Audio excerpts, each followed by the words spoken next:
NDA party బలపరిచిన Araku parliamentary party ఉమ్మడి అభ్యర్థి కొత్తపల్లి గీత మరియు 7 అసెంబ్లీ నియోజకవర్గాల ఉమ్మడి అభ్యర్థులు గెలుపునకు శక్తి వంచన లేకుండా కృషి చేస్తామని విశాఖ నగరంలో జరిగిన కోఆర్డినేషన్ కమిటీల సమావేశంలో 7 నియోజకవర్గాలకు చెందిన 3 పార్టీల ముఖ్య నాయకులు ముక్తకంఠంతో తెలిపారు.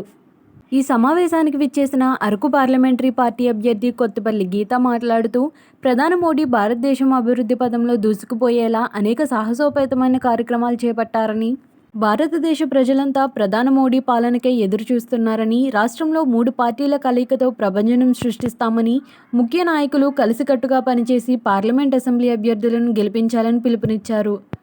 ఈ సమావేశానికి అరకు పార్లమెంట్ అసెంబ్లీ నియోజకవర్గాల అభ్యర్థులు హాజరై సమావేశంలో తమ అభిప్రాయాలను నాయకులతో మాట్లాడి ప్రజలకు పార్టీ గుర్తులు చేరువయ్యేలా కృషి చేయాలని ఉమ్మడి పార్టీల ముఖ్య నాయకులను కోరారు.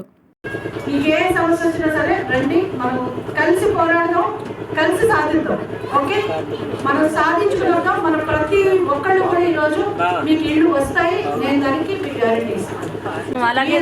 మీరందరూ ఎప్పుడైతే చైతన్యం పొందుతారో, మన గిరిజనులు ఎప్పుడైతే మనం చెయ్యి బిగించి పిలికడు బిగించి లేదు మా రైట్స్ మాకు, మా హక్కులు మాకు కావాలి, మాకు ఇళ్ళు కావాలి, మాకు నీళ్లు కావాలి, మా జీవితాలు సుఖమయం బతకాలి, నరేంద్ర మోడీ గారు మహిళల్ని ఒక్కొక్కరిని కరోడ్పతి చేయాలనుకుంటారు, అక్కడ కాళ్ళ మీద నిలబెట్టాలనుకుంటారు. మనకి ఈరోజు ఉద్యోగాలు ఉన్నాయమ్మా?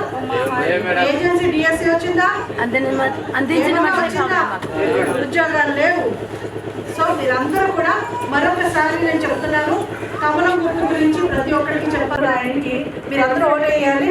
మేము ఎవరైతే ఆయన పేరుని మేము ఇక్కడ ఎమ్మెల్యే కానీ ఎంపీ కానీ ఎవరు నిలబడినా సరే కమలం గుర్తు చూడగానే అందరూ కూడా ఓటేయాలి. అలాగేనమ్మా? ఓటేస్తారా? గెలిపిస్తారా? గట్టి చెప్పాలి.